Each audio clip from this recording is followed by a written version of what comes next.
नमस्कार बच्चों, मैं आपकी अध्यापिका मिसेस शरण परेरा आपका फिर से स्वागत करती हूँ। पिछली वीडियो में हम लोगों ने आदर्श पाठ के बारे में पढ़ना प्रारंभ किया था।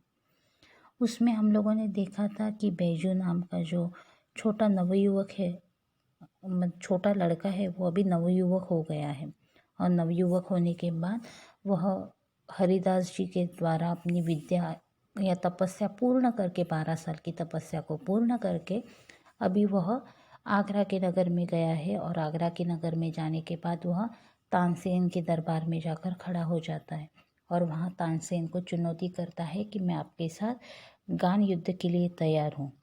महाराज के आदेश के अनुसार दूसरे दिन सुबह सुबह गान की युद्ध का आयोजन किया गया है। अभी मैं आगे का पाठ पढ़ती हूँ, अपने किताब में ध्यान दीजिए। सुबह भगवान की पहली किरण ने आगरे के लोगों को आगरे से बाहर जाते देखा। साधु की प्रार्थना पर सर्वसाधारण को भी उसके जीवन और मृत्यु का तमाशा देखने की आज्ञा दी गई। साधु के विश्वत्ता की धार दूर दूर तक फैल गई थी। जो कभी अकबर की सवारी देखने को भी घर से बाहर आना पसंद नहीं करते थे, आज वे भी नई पगड़ियाँ बांधकर निकल रहे थे। ऐसा जाना पड़ता था कि आज नगर से बाहर वन में नया नगर बस जाने को है। वहाँ जहाँ कनातें लगती थी, वहाँ चांदनियाँ तनी थी, जहाँ कुर्सियाँ की कतारें सजी थी। इधर जनता बढ़ रही थी और उद्विग्नता और अधीरता से गान युद्ध के समय की प्रतीक्षा कर रही थी।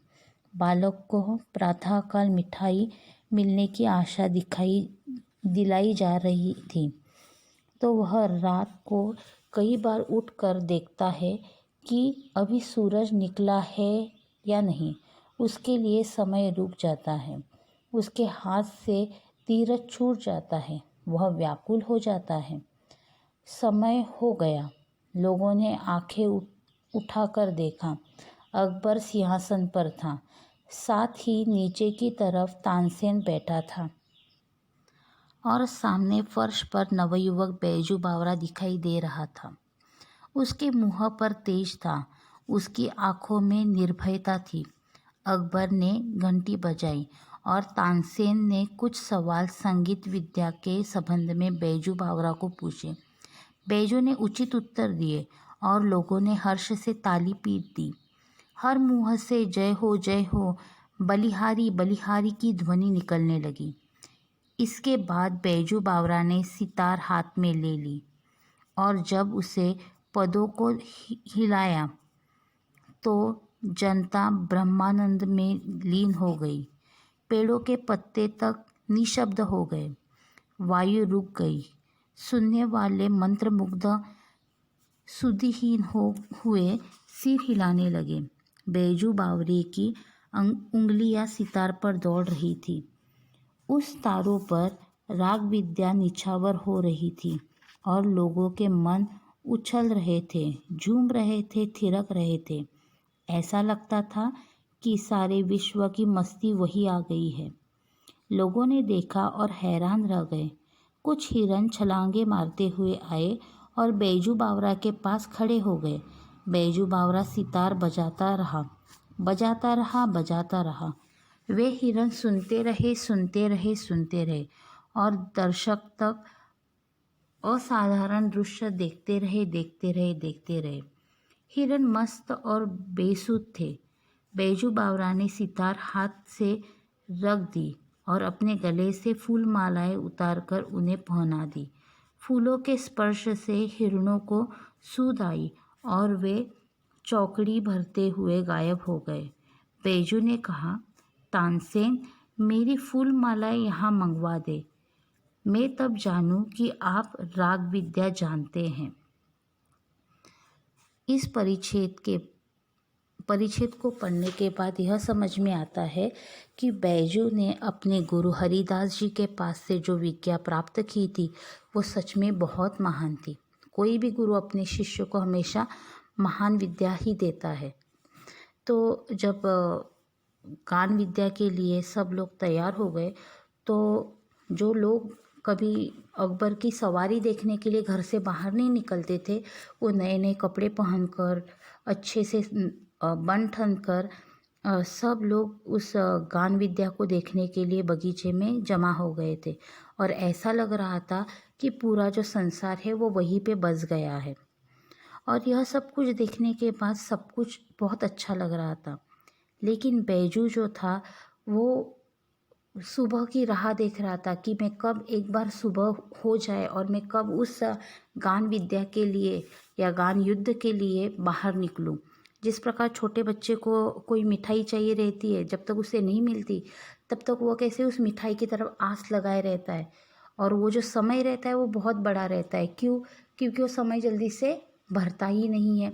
तो वैसी ही हालत इस बैजू की थी। समय हो जाने के बाद अकबर जो है वो सिंहासन पर विराजमान हो गए।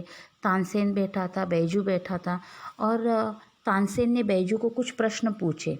बैजू ने उस प्रश्नों के उत्तर भी सही दे दिए। बाद में बैजू ने अपने हाथ में सितार ली और वह बजाना शुरू कर दिया। जब उसने सितार बजाना शुरू कर दिया तो ऐसा लगता था कि पूरा ब्रह्मांड है वो वहीं पे आकर बस गया है। सब लोगों के सब लोग जो है वो झूमने लगे, पत्ते जो है वो हिलना बंद हो गए, हवा जो है वो बहने रुक गई, और सब कुछ उस गाने की धुन से मुग्ध हो गए। यह सब कुछ देखने के बाद लोगों ने और भी एक चीज़ देखी कि जब बैजू गाना बजा रहा था या सितार बजा रहा था, तब वहाँ पे एक हिरन आया, उछल कूद करते हुए वहाँ पे एक हिरन आया। उस हिरन ने उस गाने को देखा, सुना, और वो वहीं पे सुनता रह गया। लोगों ने भी यह देखा दृश्य। तब बैजू ने क्या किया, अपने गले की जो फूलों की माला थी वो उस हिरन के गले में डाल दी, और जैसे ही उसने अपना गाना बजाना बंद किया या सितार बजाना बंद किया, तो वो जो हिरन था वो भाग निकला। फिलहाल हम लोग यहाँ तक ही देखते हैं। इसके ऊपर कुछ कृतियाँ बनती हैं। आकलन कृति में पहली कृति है, नगर के बाहर गान युद्ध स्थान का दृश्य ऐसा था। अब इसके लिए 4 पर्याय है। कतानें लगी हुई थी, कुर्सियों की कतानें सजी हुई थी, चांदनियाँ तनी हुई थी, जनता उद्विग्नता और अधीरता से गान युद्ध की प्रतीक्षा कर रही थी। इसमें और एक आकलन कृति है, बैजू बावरा की चुनौती। बैजू बावरा ने क्या चुनौती दी? तो तानसेन मेरी फूलमालाएँ यहाँ मंगवा दे, मैं तब जानूँ कि आप राग विद्या जानते हैं। यह 2 आकलन कृति हो गई। अभी शब्द संपदा में निम्नलिखित शब्द समूहों के लिए गद्यांश में से एक एक शब्द ढूंढकर लिखिए। पहला है, ब्रह्मांड स्वरूप में साक्षात्कार का दर्शन। किस में होता था ब्रह्मांड स्वरूप साक्षात्कार का दर्शन? ब्रह्मानंद में। दूसरा है, जहाँ किसी प्रकार का शब्द न होता हो, उसके लिए पर एक शब्द क्या है? निशब्द। जो होश से रहित हो, सुधिहीन, उसके लिए एक शब्द है सुधिहीन।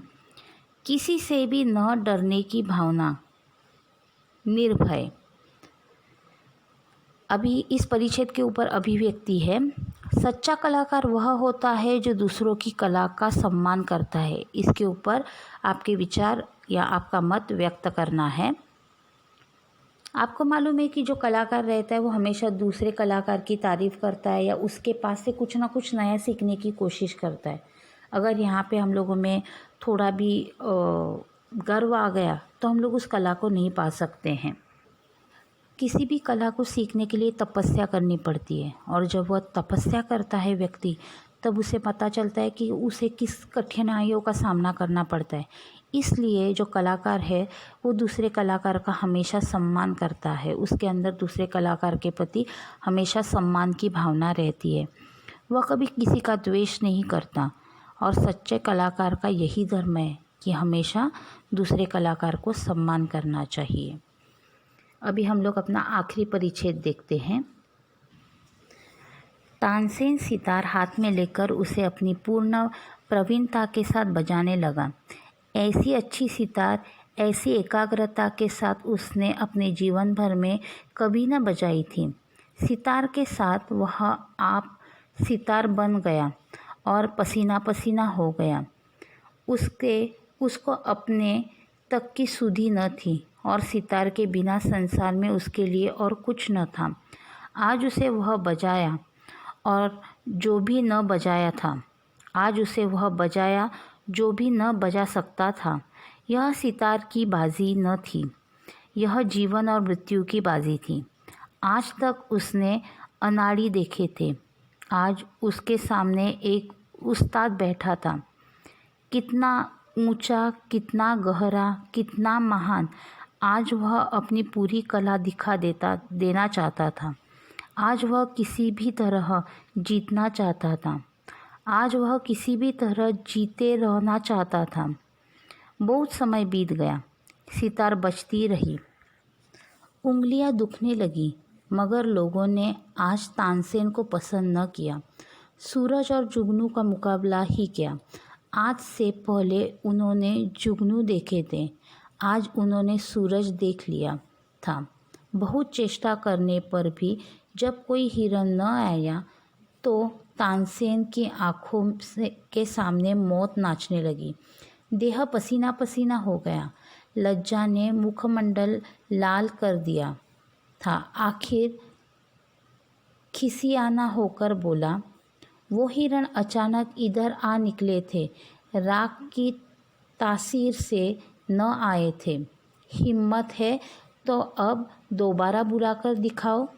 बैजू बावरा मुस्कराया और धीरे से बोला, बहुत अच्छा, दोबारा बुलाकर देखता हूँ। यह कहकर उसने फिर सितार पकड़ ली। एक बार फिर संगीत लहरी वायुमंडल में लहराने लगी। फिर सुनने वाले संगीत सागर की तरंगों में डूबने लगे।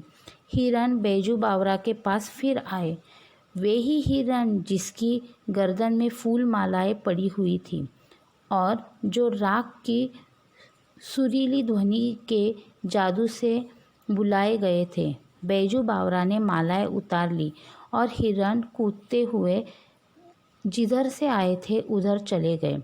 अकबर का तानसेन के साथ आघात प्रेम था। उसकी मृत्यु निकट देखी तो उसे उसका कंठ भर आया, परंतु प्रतिज्ञा हो चुकी थी। वे विवश होकर उठे और संक्षेप में निर्णय सुना दिया। बैजू बावरा जीत गया, तानसेन हार गया। अब तानसेन की जान बैजू बावरा के हाथ में है। तानसेन कांपता हुआ उठा, कांपता हुआ आगे बढ़ा और कांपता हुआ बैजू बावरा के पांव में गिर पड़ा। वह जिसने अपने जीवन में किसी पर दया न की थी, इस समय दया के लिए गिड़गिड़ा रहा था और कह रहा था, मेरे प्राण न लो। बैजू बावरा ने कहा, मुझे तुम्हारे प्राण लेने की चाह नहीं। तुम इस निष्ठुर नियम को उड़वा दो कि जो कोई आगरे की सीमाओं के अंदर गाए, अगर तानसेन के जोड़ का न हो तो मरवा दिया जाएगा।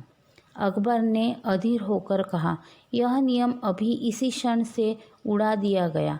तानसेन बैजू बावरा के चरणों में गिर गया और दीनता से कहने लगा, मैं यह उपकार जीवन भर न भूलूंगा।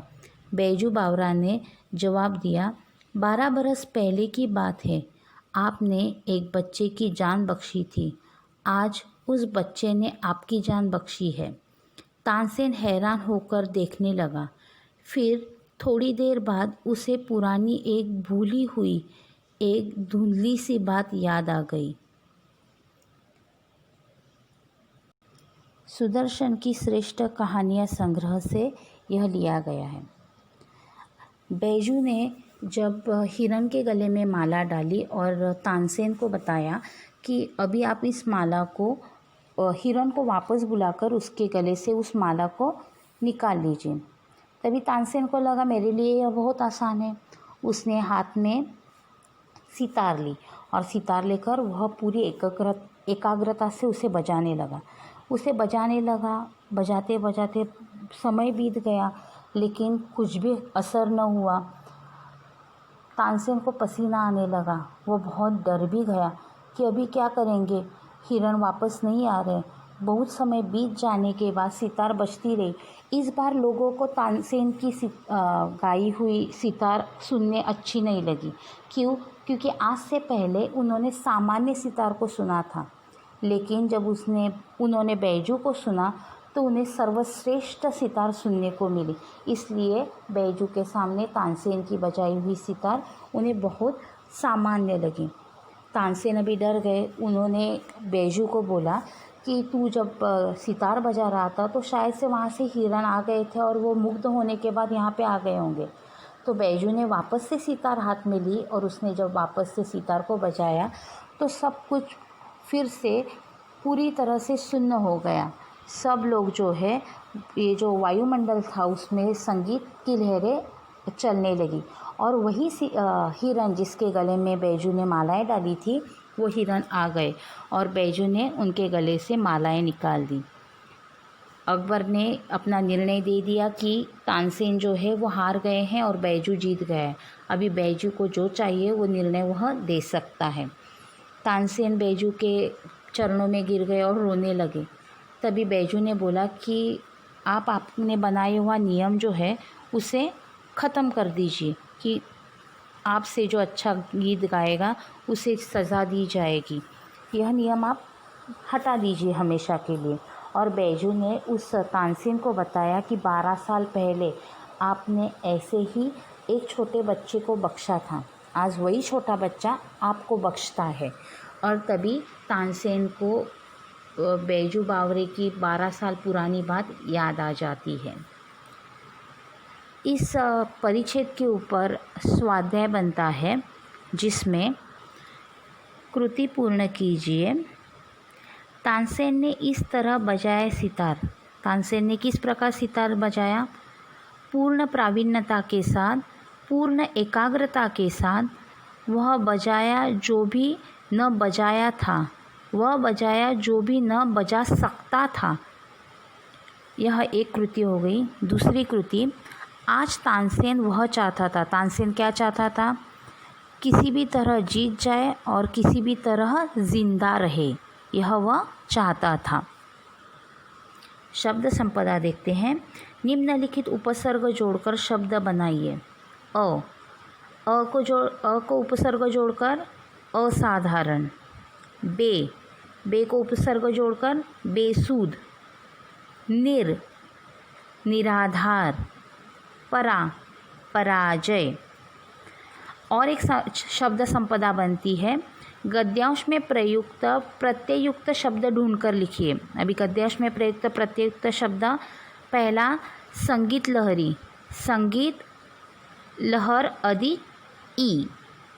मालाए, माला अधिक ए। होकर, हो अधिक कर। दीनता, दीन अधिक ता। यह शब्द संपदा बनती है। अभी हम लोग अभिव्यक्ति देखते हैं। संगीत का प्रभाव विषय पर अपने विचार लिखिए। आपको मालूम है कि संगीत हमारे जीवन में कितना महत्वपूर्ण है। हम लोगों के मुंह में या हम लोग जब भी रहते हैं तो कुछ ना कुछ गुनगुनाते रहते हैं और गुनगुनाकर हम लोग अपना कार्य किस प्रकार पूरा करते हैं, क्योंकि यह कहते हैं कि संगीत का प्रभाव जो है वो अद्भुत होता है। उससे केवल मनुष्य ही नहीं तो वातावरण, पशु पक्षी, पेड़ पौधे, यह सबको अच्छा लगता है। अगर आप लोग शांत संगीत को सुनेंगे तो वह संगीत सबको सुनना अच्छा लगता है। तो इसीलिए संगीत का हमारे मन के ऊपर बहुत प्रभाव रहता है। अगर हम लोग संगीत के साथ जुड़े रहे तो संगीत जो है वो पूरी तरह से संसार को मुग्ध कर देता है। इसके ऊपर और एक अभिव्यक्ति बनती है।